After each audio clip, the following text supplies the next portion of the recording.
Hola, muy buenos días a todos. Siendo las 12 horas, hora Ciudad de México, vamos a dar por iniciada esta plática que llevaremos referente a las revisiones que se faculta el SAT para estos efectos de los depósitos en efectivo superiores a 15,000 pesos.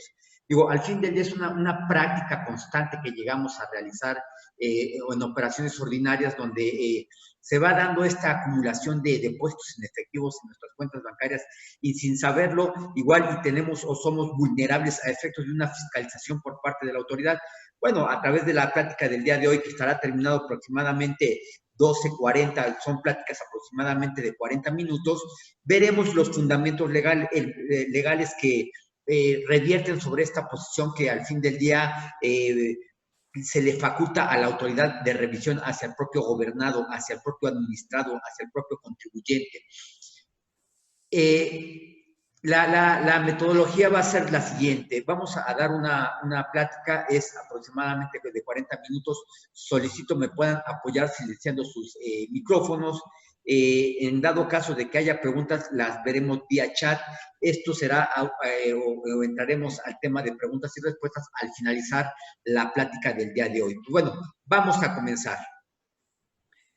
Pues de hecho, más allá de tomar un importe, si son 5,000, 10,000, porque bueno, por ahí también hace tiempo salió una fake news donde nos establecían que si teníamos operaciones superiores a 5,000 pesos ya íbamos a ser fiscalizados por parte de la autoridad. Bueno, al fin del día no hay un fundamento legal donde se estableciera esa metodología, esa mecánica para efectos de que la propia autoridad hiciera la fiscalización correspondiente. Lo que sí tenemos es que, de acuerdo al artículo 90 de la Ley del Impuesto sobre la Renta, pues establece que aquel contribuyente o aquella persona física que tenga ingresos y no te está poniendo un límite, no te está poniendo un monto, con el solo hecho de tener un ingreso, vas o eres sujeto al pago del impuesto correspondiente. Y estamos hablando de cualquier monto. Es un punto que igual, y esto lo desconocemos en la vía, en la práctica, en el sentido de que vamos realizando operaciones en forma ordinaria, vamos haciendo algunos depósitos en efectivo y al fin del día tenemos o quedamos con la idea de que si no superan X cantidad de dinero, no son fiscalizables. Lo que damos a entender con el artículo 90 o lo que se establece de acuerdo al artículo 90, que no importa el monto, desde cualquier forma de depósito, ya sea en efectivo, ya sea en transferencias, si es un ingreso, luego entonces está sujeto al pago del impuesto sobre la renta. Aquí la interrogante sería, bueno, para efectos fiscales, ¿qué se considera ingreso? Y bueno, bajo este orden de ideas se pronuncia los propios tribunales, porque bueno, es un concepto que no viene definido dentro de la norma jurídica, es decir, y en otras palabras, dentro de la ley del impuesto sobre la renta, ¿qué se debe de entender por un ingreso? De tal suerte que bajo esta tesitura se establece en una tesis jurisprudencial emitida por la propia Corte, donde te dice que ingreso es todo aquello que modifique en forma patrimonial y en forma positiva tu haber social, tu forma patrimonial. Es decir, si en dado caso tú estás recibiendo un dinero y derivado de esa recepción de ese dinero no te genera una obligación, luego entonces se está considerando que es un ingreso. Lo que, o bajo una temática donde no se podría configurar el ingreso, es que yo recibo un recurso, recibo un dinero y derivado de ello también se me genera una obligación que podría ser una operación de mutuo, un préstamo. Sí, efectivamente estoy recibiendo a autoridad cierta cantidad de dinero, pero te demuestro que por el otro lado, este mismo dinero que lo estoy recibiendo, lo debo a este tercero, de tal suerte que tengo un punto de equilibrio, no tengo una modificación en mi patrimonio. A diferencia de si recibo un donativo, sí, efectivamente ese donativo se debe de considerar como un ingreso correspondiente. Entonces aquí hay que tener mucho cuidado en estos temas de traspasos entre cuentas bancarias, entre cónyuges, donde se hacen esos depósitos, cuando les hacemos depósitos a nuestros hijos, una serie de cuestiones que llevamos a la práctica, donde creemos, consideramos, pensamos que en el hecho de que simple y sencillamente por no caer en nuestra cuenta y en dado caso poder diversificar el ingreso, no se va a detonar, el depósito no se va a detonar un ingreso. Y bueno, al fin del día la propia autoridad, y como veremos en láminas posteriores, pues va configurando todos los elementos que se van dando para poder hacer o establecer un ingreso correspondiente. ¿Cómo se tipifica? Un segundo, por favor. Déjenme aquí apagar micrófonos. Permítanme un segundo. Gracias. ¿Qué práctica utiliza, qué metodología se le establece a la propia autoridad para definir, para establecer si un contribuyente es sujeto al pago del impuesto correspondiente y lo hace o se configura de acuerdo al artículo 91 a través de la discrepancia fiscal? ¿Qué es lo que se le establece? ¿Qué es lo que está normado en este artículo 91? Y te dice que habrá una discrepancia fiscal cuando las erogaciones sean superiores a los ingresos. Entonces, ahí se puede detonar una discrepancia fiscal. Y fíjate nada más lo importante de lo que debemos de tener dentro de nuestra información fiscal aparejada en nuestro expediente. Al fin del día, si vamos recibiendo depósitos, no los declaramos, pero por el otro lado hacemos una serie de erogaciones. ¿Erogaciones de qué naturaleza? Podemos tener gastos, podemos tener adquisiciones de bienes, podemos tener depósitos en la cuenta bancaria, podemos tener inversiones, podemos tener gastos de tarjeta de crédito. Son 5 elementos que te establece la propia autoridad en la cual te puede configurar un ingreso. Es decir, recibiste tú cierta cantidad de dinero y bajo esa cierta cantidad de dinero no la declaras. Y aparte, más allá de no declararla, haces una serie de realización de erogaciones, como insisto, a través de gastos, a través de, quieres adquirir un bien, un automóvil, quieres adquirir una casa, quieres adquirir un predio, quieres adquirir un departamento. Bueno, toda esta parte que no tenemos declarada y que al fin del día representa una erogación, luego entonces la propia autoridad va a establecer, a ver, ¿de qué forma estás realizando la erogación si no me estás declarando un ingreso correspondiente? Y ahí te configura lo que corresponde al tema de la discrepancia fiscal. También si tenemos depósitos en las cuentas bancarias y no las tenemos declaradas. El punto vertebral o la prueba reina para la propia autoridad es si presentamos una declaración o no presentamos declaración hacia la información, hacia los depósitos que vamos teniendo en nuestras cuentas bancarias. Y también así te lo establece si realizas operaciones o realizas erogaciones con tarjetas de crédito. Todas esas erogaciones que vamos realizando día con día a través de las tarjetas de crédito y vamos al banco, las pagamos en efectivo, bueno, la propia autoridad se cuestiona, ¿cómo es que tienes la capacidad de gasto si no tienes un ingreso correspondiente? Y este ingreso, más allá de ello, incluso no lo estás declarando directamente ante la propia autoridad bajo la vía correspondiente. Incluso también te dice la propia autoridad que va a presumir que va a haber un ingreso, no obstante, incluso no te encuentres inscrito en el RFC. Si no estás inscrito en el RFC, y bueno, ya ahorita ya no es usual, pero anteriormente lo que se tenía es que podías abrir o aperturar una cuenta bancaria de tal suerte que bajo ese orden de ideas no te solicitaban el RFC y tenías ahí tus depósitos, pues no obstante que no estés inscrito en el RFC y lo que muchos hoy por hoy incluso todavía tienen la concepción de que existe la cuenta fiscal y la cuenta no fiscal, la cuenta bancaria fiscal y la cuenta bancaria no fiscal. Eso no existe en la práctica. Realmente la propia autoridad fiscaliza todas las operaciones, fiscaliza todas las cuentas bancarias, pero muchos comulgamos, muchos creemos, muchos vamos dirigidos a esa idea de que tenemos todavía esa tesitura de que podemos realizar operaciones en donde no tenemos una inscripción en el RFC. Al fin del día, todo esto se le suministra a la propia autoridad a través de las instituciones de crédito, como lo veremos con posterioridad. Asimismo, establece que va a haber una presunción cuando haya una omisión en la presentación de la declaración anual. Estás obligado a presentar la declaración anual y no lo haces derivado de esa discrepancia que ya vimos o que se va vinculando con la parte de los gastos correspondientes por las operaciones que vamos realizando, la propia autoridad va a ver una capacidad impositiva en el sentido de que tenemos mayores erogaciones a los ingresos que estamos recibiendo y derivado de ello nos puede configurar incluso una discrepancia fiscal o incluso cuando se presente una declaración con ingresos menores a las erogaciones, es decir, cuando generes una pérdida, si no tienes forma de demostrar cómo se configuró esa pérdida, luego entonces la propia autoridad tiene la facultad de poderte presumir un ingreso omitido, un ingreso correspondiente. ¿Qué depósitos no se van a considerar que se realizan o que te van a generar un ingreso? Esto es importante aclararlo. Te dice, los traspasos que se realicen dentro de la misma persona física. Tienes dos cuentas, tienes la cuenta de Bancomer y tienes la cuenta de Santander. Si haces un traspaso de Bancomer a Santander dentro de la misma cuenta del propio contribuyente, bueno, te dice la propia autoridad que esas cuentas no se van a considerar como ingresos. Ojo, y una figura que tenemos en la práctica, los gastos por cuenta de terceros, es decir, los famosos viáticos, como los venimos utilizando. En la figura de un viático normalmente lo que se realiza, y me voy a permitir hacer la siguiente estructura. Dame un segundo, por favor, dame un segundo.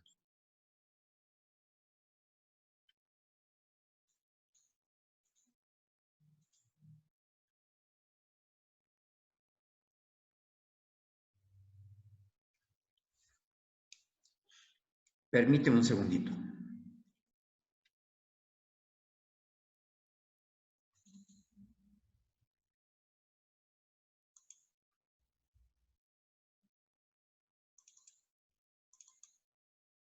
Vamos a hacer aquí un gráfico de esto, porque sí es importante estos gastos por cuenta de tercero. Vamos a considerar que aquí tienes una empresa.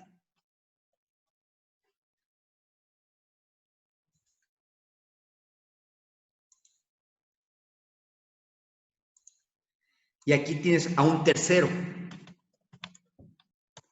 Este tercero puede ser un trabajador,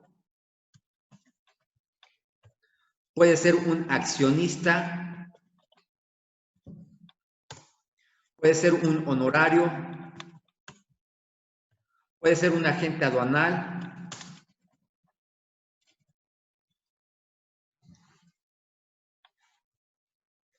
etc.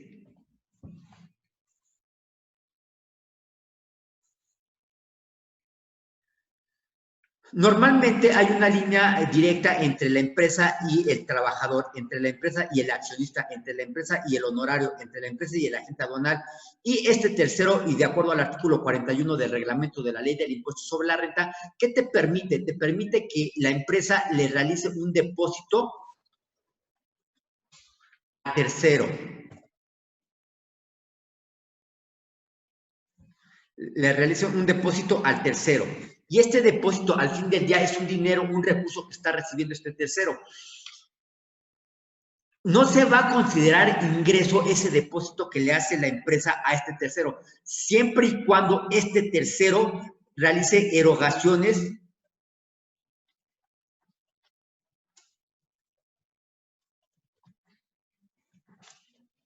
por cuenta de la empresa. Si realizas erogaciones por cuenta de la empresa, luego entonces no tendremos esta tesitura, no tendremos esta configuración. ¿Y cómo se detona, cómo se comprueba que realmente este tercero realizó erogaciones por cuenta de la empresa? Pues debe de quedar comprobada la erogación. Debe de quedar comprobada la erogación. Y queda comprobada la erogación, luego entonces esos depósitos que se le hicieron a ese tercero no se tipificarán como ingresos. Caso contrario, en dado punto o en cierta medida en la cual no se ha comprobado esa erogación, luego entonces eso sí se configurará un ingreso para ese tercero. Me permití hacer esta gráfica porque esto es muy usual dentro de las empresas. Esto es una práctica común y muchas veces consideramos que por el hecho de que la empresa le otorgó un cheque o cierto recurso o algún depósito directamente a este tercero y el tercero no comprueba, lo consideramos como un gasto no deducible y hasta ahí queda la operación correspondiente. Bueno, más allá de ello, de considerarse como un gasto no deducible, permíteme comentarte que podemos tener esta temática de información adicional al tercero que se le puede tipificar como un ingreso correspondiente. Por eso, pues, hay que tener mucho cuidado en la práctica y aquí la propia diapositiva me está diciendo que cuando se realicen gastos por cuenta de un tercero, no se va a configurar esta temática de ingreso. Así mismo, bueno, ya platicamos lo de los traspasos entre las cuentas bancarias del propio contribuyente. Y un tercer punto, los traspasos a las cuentas de la cónyuge de sus ascendientes o descendientes en línea recta en primer grado. Esto es también una práctica frecuente cuando hace los depósitos, ya sea personales con tu esposa y o con tus ascendientes o descendientes en línea recta según corresponda. Todo esto incluso lo debemos de tener perfectamente comprobado, perfectamente documentado, a efectos de que en dado caso en el cual se pretenda por la propia autoridad realizar un acto de fiscalización, pues poder tener los elementos propios y suficientes para poderle acreditar a la autoridad que esos depósitos que estamos recibiendo no se deben de configurar, no se pueden presumir como ingreso. Pero lo importante aquí y lo que te quiero transmitir es que la forma de comprobarle a la propia autoridad no es a través de un dicho, no es a través de establecerle un argumento e indicarle a la propia autoridad que fue un traspaso directamente entre cónyuges, entre ascendientes o descendientes en línea recta, sino hay que tener esa parte documental, esa parte comprobatoria para efectos de que para que la propia autoridad quede satisfecha dentro de esa aclaración que le está haciendo el contribuyente correspondiente. Esta práctica, incluso dentro de estos puntos, es muy frecuente el uso de estar prestando nuestra cuenta bancaria. Oye, ¿sabes qué? Es que voy a recibir un depósito y no tengo una cuenta bancaria, préstame tu cuenta. Y el tercero, con el punto de buena fe, va y presta la cuenta bancaria. Bueno, nada más ahí te comento que ya estamos generando un problema de orden y de carácter fiscal. Ese depósito que llega a caer en tu cuenta bancaria, si no tienes forma de acreditar que no es un ingreso, luego entonces la propia autoridad lo va a presumir y lo va a tipificar como un ingreso omitido. Y más allá de ello, te va a configurar el cobro de un impuesto correspondiente. Una vez que la propia autoridad hace su mecánica de fiscalización, pues detona su sistema a ver qué es lo que tienen esos terceros que me pueden dar información contra lo que está declarando el propio contribuyente. Y derivado de la información que le vayan administrando los terceros, luego entonces bajo esa contextualización se va por parte de la autoridad configurando la presunción para poder hacer el ingreso. Y la propia autoridad, como se vio en láminas al retro, te va a hacer la inscripción dentro del Registro Federal de Contribuyentes, ya sea que te configure como otros ingresos y o en dado caso te puede configurar dentro del concepto de la propia actividad empresarial. Entonces, bueno, si te das cuenta, pues la forma de que la propia autoridad haga su mecánica de fiscalización, pues está totalmente documentada. El punto es por parte del tercero, por parte del contribuyente, por parte del administrado, pues sí tener los elementos y la información importante, la documentación que podamos exhibir como comprobatoria para poder desvincular y en dado caso desasociar esa parte que la propia autoridad está considerando como ingreso y que no debe de corresponder.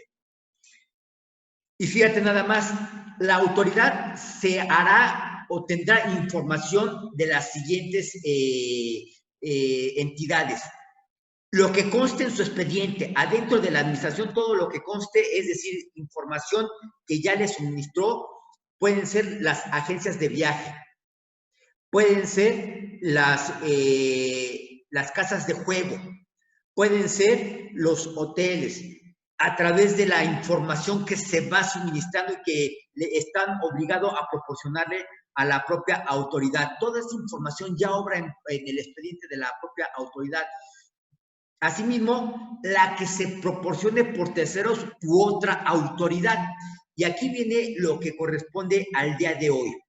Lo que se proporcione por terceros o por la propia autoridad, sí ya tengo una serie de información, incluso ya los notarios también me están informando como autoridad a través del declaranot. Entonces, bueno, pues ya con esta información ya la propia autoridad tiene documentos, ya tiene información correspondiente para poder acreditar, para poder presumir que el propio contribuyente está obteniendo un ingreso y que no lo ha declarado. Porque aquí la temática es esta, que se obtenga el ingreso y que no se declare. Puesto que si tienes un ingreso y tú lo declaras, no tienes problema en absoluto en relación a la parte de la erogación que tú quieras hacer y realizar, siempre y cuando tu ingreso haya sido declarado. Bueno, pues bueno, vamos a ver qué autoridad, qué tercero es la que le informa de estos famosos 15,000 pesos a la propia autoridad. Y te dice el artículo 55 de la Ley del Impuesto sobre la Renta que las instituciones financieras tienen las siguientes obligaciones. Y dentro de estas obligaciones te establece, fíjate nada más, y me voy a detener un poco en esta lámina.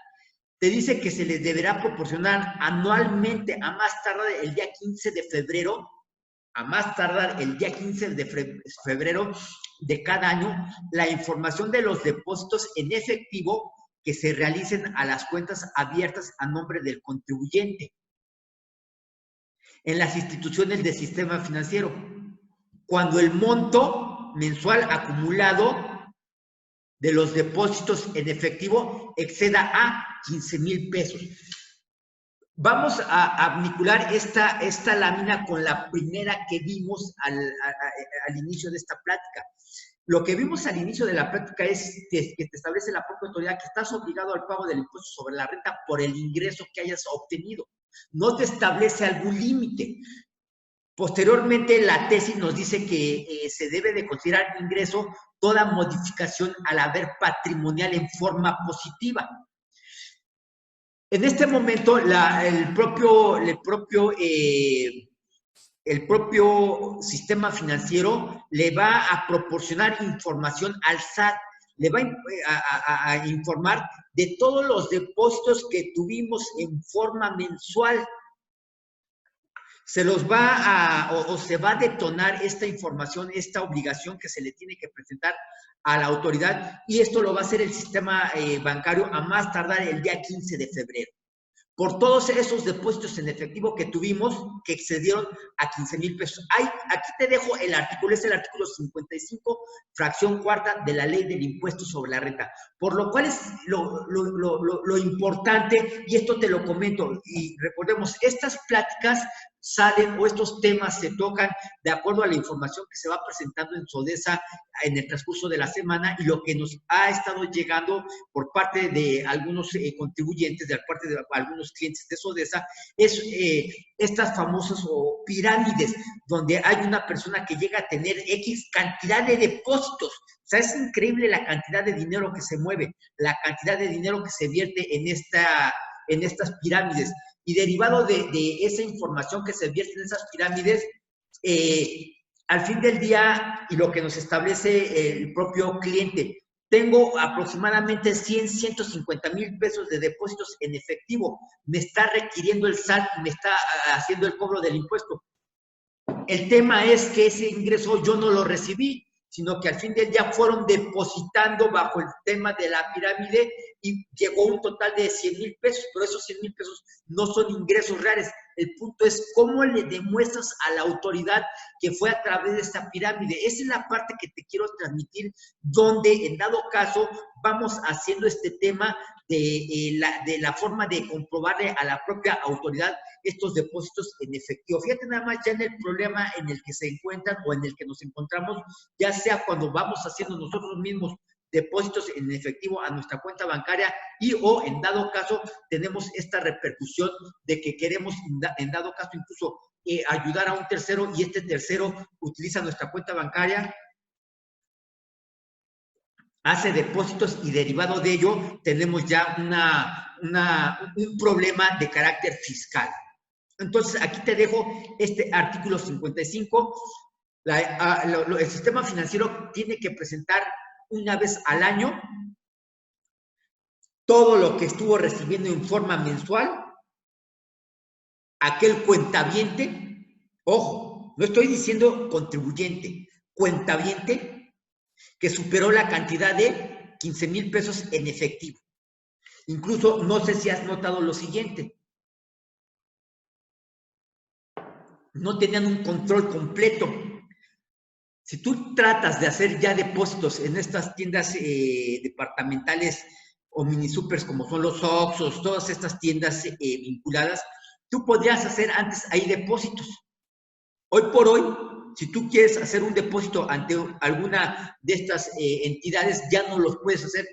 Forzosamente lo tienes que hacer en las instituciones bancarias correspondientes. Entonces, He ahí la temática, he ahí el problema que se va a gestar, que la propia autoridad va a tener el control realmente ahora de toda la información de sus depósitos. Y bueno, el objetivo de la plática del día de hoy es prevenir este tipo de operaciones, este tipo de prácticas, a efectos de que puedas evitarte un acto de molestia por parte de la propia autoridad fiscal correspondiente. E incluso aquí, y lo importante, también qué se considera como depósito en efectivo, y te dice el propio artículo 55 que se considera depósito en efectivo también lo que corresponda a aquellas operaciones que realizadas a través de cheque de caja. Si realizamos operaciones de cheques de caja, también se está considerando que es una operación en efectivo. Para efectos del sistema financiero, no se consideran operaciones en efectivo aquellos traspasos que se hagan en cuentas bancarias. Entonces, efectivo debemos de considerarlo aquel circulante que no lo realizas o que no está bancarizado y que al fin del día llegamos a bancarizar. Esos depósitos los tiene que informar la propia institución financiera. Y esta es una obligación no que viene a partir del año 2021, a partir del año 2020. Esta es una obligación que ya viene con antelación, lo que está haciendo la propia autoridad. Y aquí lo importante, ya estamos, todavía no estamos familiarizados con la reforma fiscal del año 2021. Y ojo, ya está en puerta la reforma del año 2022. Recuerden que todo esto se gesta a partir de septiembre del año 2022. Ya estamos a julio, la próxima semana, agosto, septiembre, un par de meses, y ya tendremos la propuesta de la iniciativa de reformas fiscales para el año 2022. Y quiero prevenirles, no es por un tema de terrorismo, donde va a venir, o la propuesta que viene para el año 2022 es un tema de fiscalización en forma ardua hacia medianos y pequeños contribuyentes, por lo cual deberemos de estar unidos como congregación, que es lo que tratamos de hacer con estas pláticas, prevenir operaciones que se van realizando día con día y que, bueno, en caso de SODESA le van llegando estos clientes y vamos nosotros transmitiendo, ¿sabes qué? Ten cuidado con estas operaciones porque tenemos un par de casos en este momento y podemos ser sujetos a este tipo de revisiones. Hay que prevenir y en dado caso con los cuentavientes que tenemos en este momento, pues bueno, al fin del día que se pueda replicar, se pueda reproducir todo esto.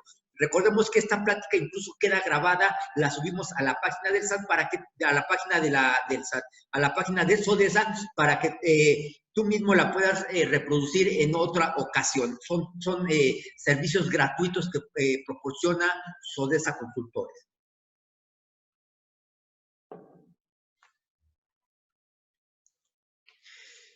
La regla 3.5.12 de la resolución miscelánea para el año 2021 indica y les establece a las instituciones financieras que incluso, si quieren, pueden hacer el cumplimiento en forma mensual y no anualizada. Esto es, si la propia institución financiera decide proveerle a la propia autoridad la información de los depósitos superiores a 15,000 pesos en efectivo, se lo podrá hacer en forma mensual y no tendrá que esperar a que se anualice la propia información. Esto será a través de la declaración que es del IDE-M. Esto es de acuerdo a la regla 3.5.12 de la resolución miscelánea para el año 2021. Lo importante de las pláticas o lo que el de la voz busca es dejarles el fundamento, porque si yo no les pongo un fundamento directamente, entonces va a ser un criterio de la voz y al fin del día es justo que tú me cuestiones que de acuerdo a qué o cuál fue la fuente, indícame de dónde emanó esa información que me estás proporcionando. Es por ello que incluso dentro de su material, que este material ya debe de obrar en su poder, ya debe de estar a disposición de ustedes, pues les dejo estos fundamentos legales. No me creas a mí.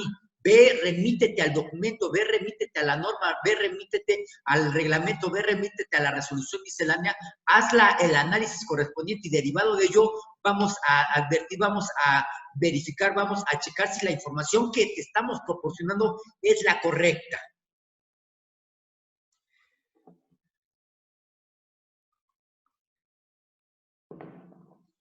Para que vayamos midiendo los tiempos.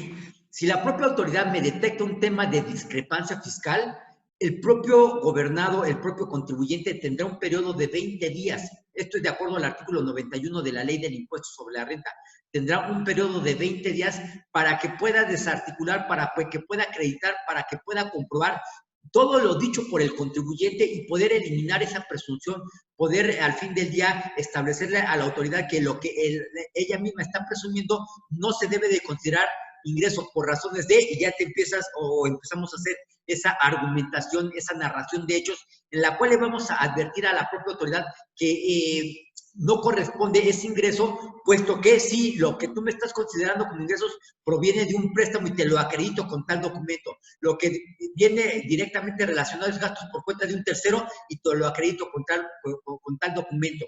Entonces, esa es la parte que debemos de tener clarificada a efectos de poder comprobar ante la propia autoridad esa presunción que nos pretende hacer, y tenemos un periodo de 20 días. Si en esos 20 días no nos pronunciamos, luego entonces se puede determinar un crédito fiscal y a través del procedimiento administrativo de ejecución, la propia autoridad puede hacer el cobro de lo que le debemos o lo que presume la autoridad que le debemos. Entonces tenemos nuestro derecho de audiencia de 20 días para gestar lo que al mejor derecho corresponda al contribuyente, al administrado. Incluso, recordemos,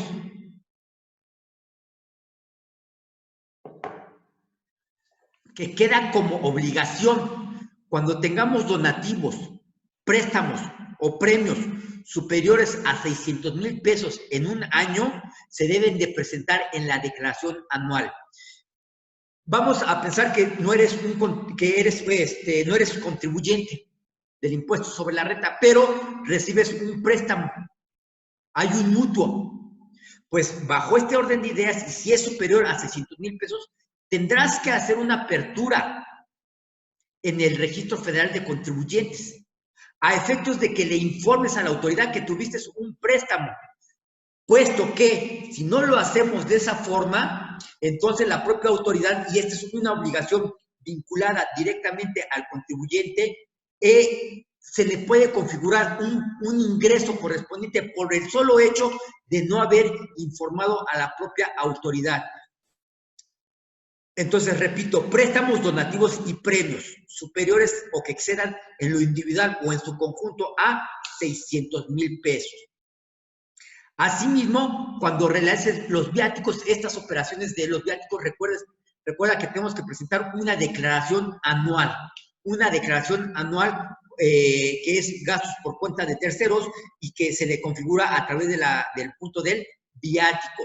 Si realizas la enajenación de tu casa habitación, enajenación de casa habitación, y es superior a 700,000 UDIs, luego entonces, si no obstante no eres contribuyente, enajenas tu casa habitación, muchos consideramos que al fin del día, como la operación se hizo a través del fedatario público, y en dado caso el fedatario público hizo las gestiones ante la propia autoridad, hizo el pago de los impuestos correspondientes, consideramos que ya quedamos cubiertos por esto, que fue a través de un fedatario público. Pues bueno, te notifico, te informo que el hecho de que se haga a través de un fedatario público no te desobliga de que lo tengas que presentar ante la propia autoridad. Es decir, nace la obligación de que le tienes que presentar dicha información a la propia autoridad. Te tienes que dar de alta, vas a irte dentro de la declaración anual a un rubro que se llama datos informativos, y dentro de datos informativos ahí te viene un rubro que es enajenación de casa habitación. Si es una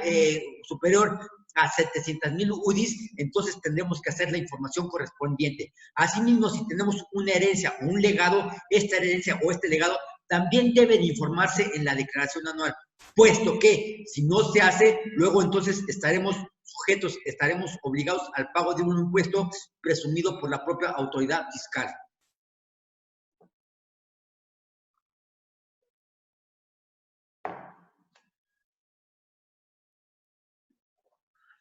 Para ir cerrando la plática del día de hoy, comentábamos que era aproximadamente una plática de 40 minutos. Ya tenemos una serie de información acumulada. La parte de la documentación, sí es importante con comprobantes fiscales, con contratos, con órdenes de solicitud de pedidos, toda la información que tengamos a nuestra mano para poder acreditar lo dicho ante la propia autoridad.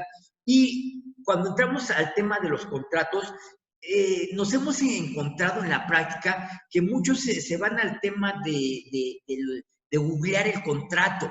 Y no se trata simple y sencillamente de que, pues tengo un contrato, lo googleo, derivado de lo que tengo al fin del día lo establezco como un documento comprobatorio ante la propia autoridad y con esto me voy a subsanar de mi obligación. No, no se versa así el derecho común, el derecho civil. Por ejemplo, te establezco aquí un punto dentro de una tesis que se publica y que te dice que cuando tenemos un contrato de donación,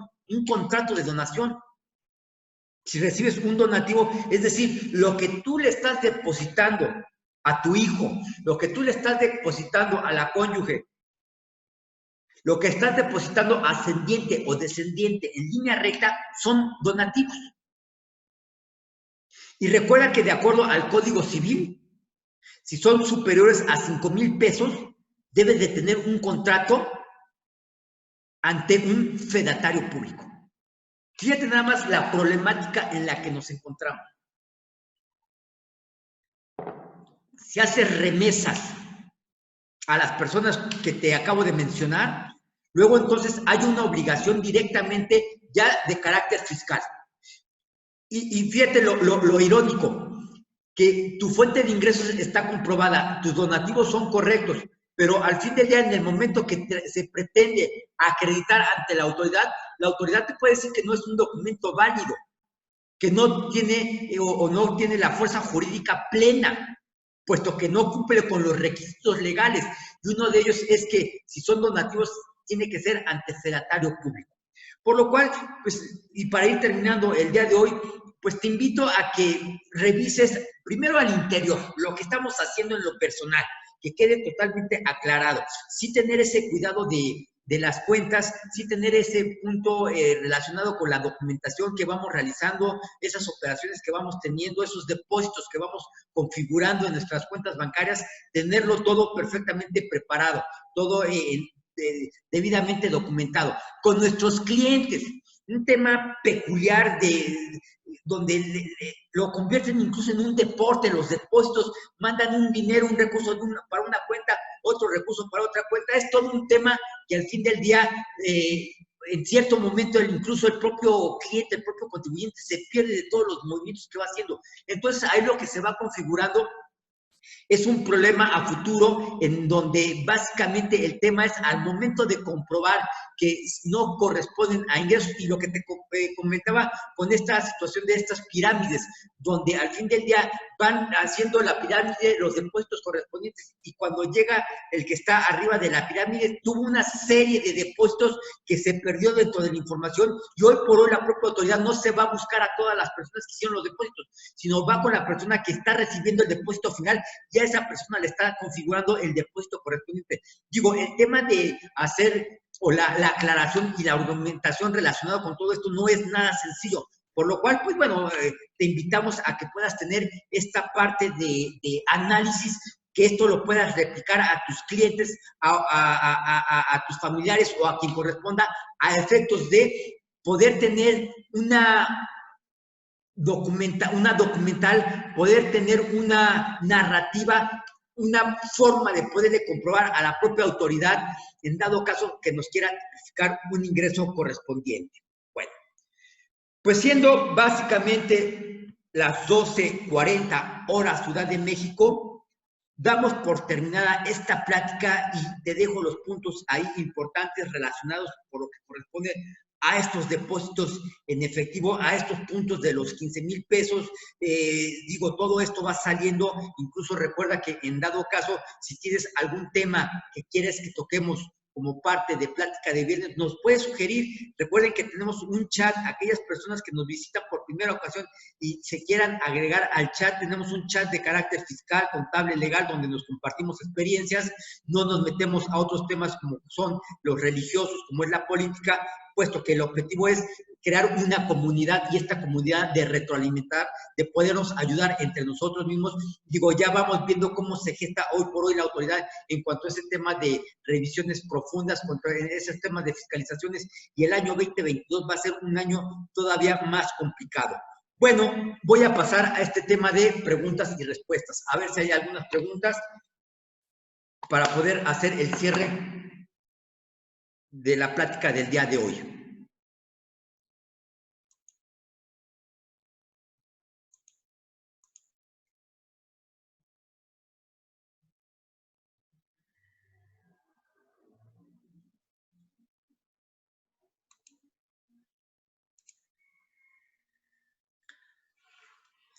Dice Luz, yo quiero estar en el chat, con todo gusto, Luz, a través de la vía que tuviste el contacto al curso, a través de esa vía te das de alta, habla con la licenciada Lady y ella te proporcionará o te realizará tu alta, Luz. No, no, de hecho, por favor, no nos proporciones tu número, mejor procedamos a borrarlo y directamente se canaliza tu solicitud, Luz, con todo gusto. Silvia, si a mi hijo que estudia en otro estado de la República le deposito 3,000 pesos a 6,000 pesos mensuales, dependiendo de sus necesidades, entonces debo hacer el contrato de donación. Silvia, bajo una perspectiva de ley, bajo una perspectiva de tranquilidad, tendrías que hacer ese contrato correspondiente de donación. Incluso puede quedar abierto para que no estés haciendo un contrato en forma mensual. Puedes establecer que le realizarás un depósito en forma de 100,000 pesos en todo el año, el cual será a través de depósitos que serán de 3,000 a 6,000 pesos, y en dado caso que no requieres llegar a los 100, harás el ajuste correspondiente para que hagas un solo contrato, Silvia. Perfecto, gracias, Martín. Sí, a la orden. Arturo, contador, pregunta, ¿los depósitos entre cónyuges se puede considerar alimento en lugar de donativo? Porque son conceptos distintos y además los alimentos son obligatorios entre cónyuges. Claro que sí, mi estimado Arturo. Nada más que sí, insisto, hay que tener toda la forma de comprobarlo. Es decir, Arturo, si tú me pones esto y eso se lo pones a la autoridad directamente, no tenemos una prueba plena de que sea esta información válida, ya puesto que a la autoridad le debemos de comprobar con documentación comprobatoria, mi estimado Arturo. Tavo, los donativos si rebasan por más de 5,000 pesos se deben de escriturar. Bueno, Tavo, esto es de acuerdo al Código Civil. Ahí les dejé la tesis y ahí les dejé el fundamento correspondiente. Panuncio, las donaciones y préstamos se tienen que hacer ante fedatario. ¿Cómo ve la autoridad los cobros de cheques en efectivo? Pues bueno, ya hicimos las menciones, Panuncio. Sí te establezco que, bueno, sí deben de ser ante fedatario público los donativos si son superiores a 5,000 pesos, y también ya te establezco que entonces, ¿cómo ve la autoridad? Bueno, pues como una omisión de ingresos si es que no los estamos declarando, Panuncio. Leticia, si a una persona que se casó en el 2018 y le hicieron una transferencia a su cuenta como regalo de bodas por una cantidad considerable, es obligatorio es obligatorio que tenía que haberlo declarado como ingreso. Ya esa misma persona recibe donativos mensuales de 30,000 pesos de parte del papá, de su papá. ¿Cómo los declara? Bueno, recordemos que dentro del artículo 93, Leti, de la ley del impuesto sobre la renta, los donativos entre ascendientes y descendientes en línea recta están exentos. Yo lo que te recomiendo es que si nada más le demos la formalidad ante el fedatario público correspondiente, y en dado caso ya vimos que si son superiores a 600,000 pesos, se tienen que declarar, informar a la propia autoridad. Gloria, gracias por el material. Arturo, además se puede considerar que la persona realiza funciones del sistema financiero. En el caso en el que el contribuyente quisiera acreditar sus operaciones de los depósitos por medio de esas pirámides. Quiero entender que hay una pregunta anterior. Dice Pedro, cuando se hace una tanda de dinero y cada semana, quincena o mes se reciben depósitos de los integrantes de las tandas en la cuenta del organizador, ¿cómo comprobar que los depósitos en efectivo corresponden a esas tandas? Y el integrante de cuando recibe sus tandas y los deposita en su cuenta, ¿hay forma de comprobar que es depósito de una tanda recibida? Aquí el tema, Pedro, se gesta de la siguiente forma. recordemos, y me vuelvo a ir a la primera lámina que se advirtió directamente dentro de el material, que para efectos de la ley del impuesto sobre la renta se considera ingreso toda aquella modificación patrimonial que recibió el contribuyente, el gobernado, de tal suerte que decimos, hacemos una tanda, totalmente de acuerdo. En dado caso, el organizador pues debe de verificar, debe de advertir, debe de tener en dado caso, y si está recibiendo un ingreso directamente por esa tanda, debe de recibir o en dado caso vincular una alta en Hacienda a efectos de tener el registro correspondiente. Segundo, establecer un régimen correspondiente.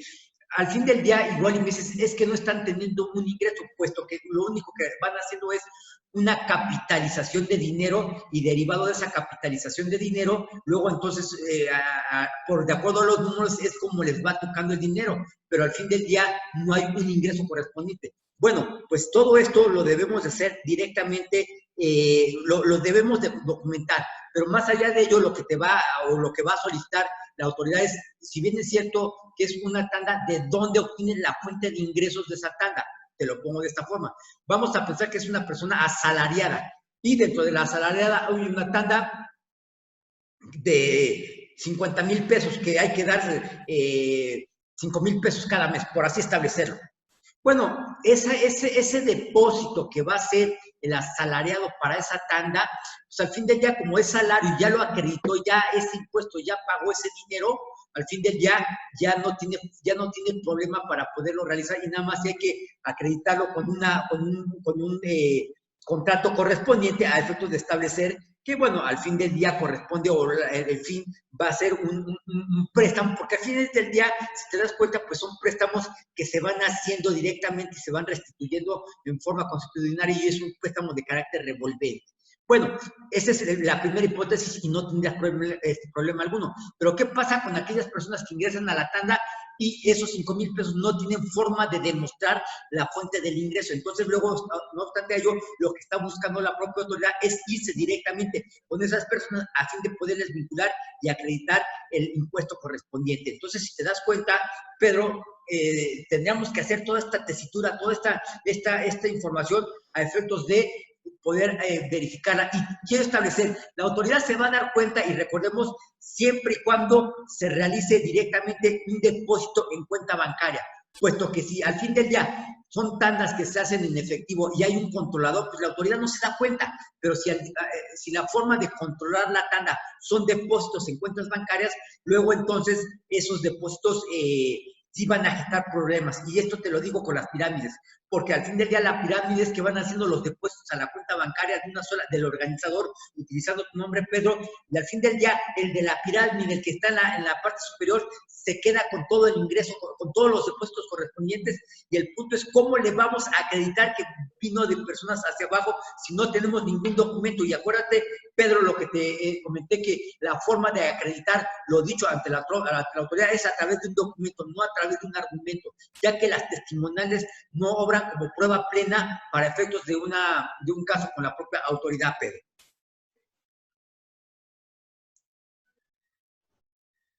Ok, me voy hacia abajo. A ver, tengo acá, me quedé con... Tenemos varias preguntas, a ver, dame un segundito. Ok, me quedé con... A ver, Janet, una duda. Si endoso la factura de un auto a mi nombre, pero no lo vendí, sino que acordé que la persona terminará el pago de mi crédito y al final endosar la factura, ¿tengo que reportar? Bueno, Janet, recordemos que incluso de primera instancia la figura es una cesión de derechos. Básicamente lo que cedo los derechos a nombre y a favor que corresponde, y ahí pones toda la narrativa. Directamente y bajo ese orden de ideas, sí tendríamos que verificar, porque en dado caso puedes estar teniendo una modificación en tu haber patrimonial puesto que en cierta medida ya no estás realizando esa erogación y estás teniendo un beneficio, un patrimonio en forma positiva, Janet. Yo lo que te invitaría directamente es a verificar realmente que cuando tú realices este tipo de operaciones se advierta directamente que no tienes esa modificación en tu haber patrimonial. Luego, Amanfic. Buenas tardes, querido Martín. Voy a donar una casa a cada uno de mis hijos. ¿Qué procede? Por favor, muchas gracias. Bueno, esto tendrá que ser ante fedatario público, tendrás que hacer tu contrato de donación y bajo este orden de ideas establecer la temática. Recordemos que los donativos en ascendentes o descendientes en línea recta son exentos del pago del impuesto.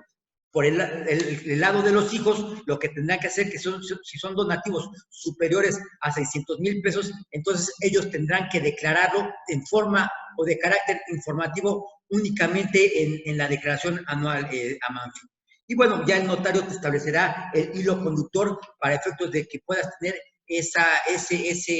darle formalidad a ese contrato de donación. Dice Janet, también tengo dudas respecto al tema de la pensión alimenticia. Si me depositan cada mes, eso, ¿cómo se maneja? Bueno, pues entonces, vinculado básicamente a esta parte, lo único que hay que hacer, Janet, es que si viene por pensión alimenticia, que estamos estableciendo que el origen, es decir, que la persona que está otorgando la pensión alimenticia ya pagó el impuesto correspondiente y derivado de lo que está recibiendo por la pensión alimenticia, pues ya no tenemos un pago adicional a realizar, Janet.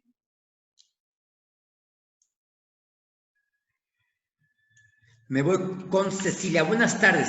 Si se vende un auto de la empresa a un empleado, los descuentos para abono al pago se pueden realizar por nómina. Sí, eso es un convenio que se tiene con el trabajador, es correcto. Recordemos que de acuerdo a la Ley Federal del Trabajo, pues no podemos hacer este tipo de descuentos, pero si es un convenio que realizamos directamente y bajo ese orden de ideas, normalmente incluso el descuento no sale directamente de la propia nómina, sino sale a través de un pago adicional que va haciendo la propia Cecilia, que va haciendo el propio trabajador directamente a la empresa. Pero bueno, si así lo acuerdan, sí lo pueden realizar. Lo que no puede hacer en dado caso, Cecilia, es que la empresa en forma unilateral y en forma obligatoria te haga el descuento correspondiente, porque recordemos que la Ley Federal del Trabajo impide este tipo de descuentos.